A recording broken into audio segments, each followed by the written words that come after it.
হাজার হাজার দরদ পড়লাম সোনার মানুষ নাই, সম্মানীয় চোদ্দাদেরকে ছালা মজা নাই দোস্ত হে।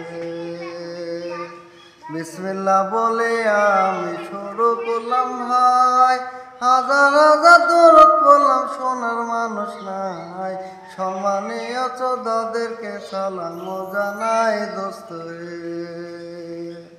এই দুনিয়া মিছে মায়া ধোঁকাবাজের ঘর, আপন আপন করছো যাদের তারাই সবাই পর, সময় হইলে পরম পাখি যাইবে ওরে দোস্ত হে। কবরেতে রাখার পরে আসবে দুই ফেরেশতা, সঠিক উত্তর দিলে হবে শান্তি সুখের বাসা, উত্তর যদি সঠিক না হয় দুঃখের সীমা নাই দোস্ত হে। এখনো তো সময় আছে হনা হুঁশিয়ার, দলে দলে যোগদান কর নাম কি আল্লাহর, সময় হইলে পরম পাখি যাইবে ওরে দোস্ত হে।